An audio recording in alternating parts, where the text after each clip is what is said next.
তো আমি এসেছিলাম কাকির বাড়ি, আর এখানে কাকির বাড়ির পাশে হচ্ছে কি মহামিলন মঠ আছে, সেখানে আজকে এসেছি কারণ আজকে কোনো একটা অনুষ্ঠান আছে, সেটাই কাকির সঙ্গে দেখতে এসেছি।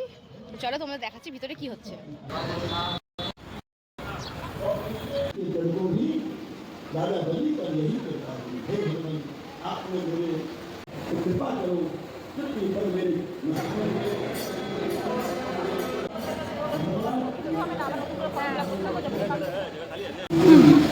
ভিতরে তো অনুষ্ঠান চলছে, এখন আমি বাইরে এসেছি, মানে বাইরে মানে একদম মন্দিরের বাইরে নয়, এই মন্দিরটার বাইরে এসেছি। এখন বাকি মন্দিরগুলো একটু ঘুরে দেখবো।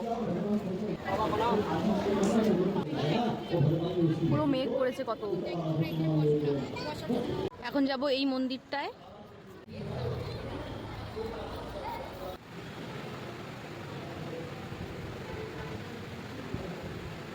এই জায়গাটা কি ঠান্ডা আর কি শান্ত, বেশ ভালো লাগছে। আমি অনেকদিন আগে এসেছিলাম এখানে, তখন অনেকটা ছোটো ছিলাম। আমার কাকার বাড়ি আসি, এখানটা আসা হয় না, মানে কাকার বাড়ি আসি, তারপর খাই দাই ঘুমোই, আবার উঠি, আবার বিকেলে কিছু খাই, রাতে কিছু খাই, খেয়ে বাড়ি চলে যাই। এই মন্দিরটায় আসা হয় না, আজকেও আসার কথা ছিল না, আজকে কাকার বাড়ি আসছিলাম। তো কাকি বললো যে একটা অনুষ্ঠান আছে, তো যাবো, চলে এলাম। এইসব ভালোই লাগছে বেশ। অন্ধকার অলমোস্ট হয়েই এসছে, আর মেঘ তো ভালোই করেছে, আর এখানে কত গাছ আম হয়েছে দেখো। আর আমি এখানে একটু ভিডিও করছি, একটু ফটো তুলছি।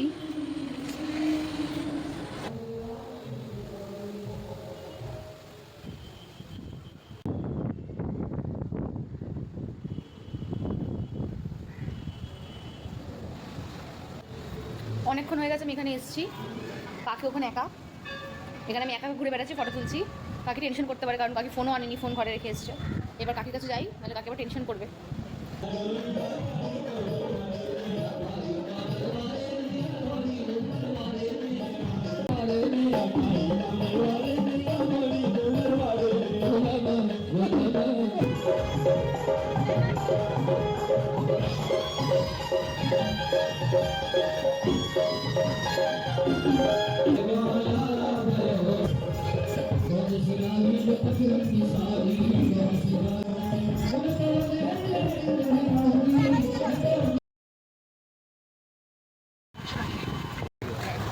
এখন আমি কাকার বাড়ি থেকে বেরিয়ে গেছি, এখন আমি যাবো বাড়ি।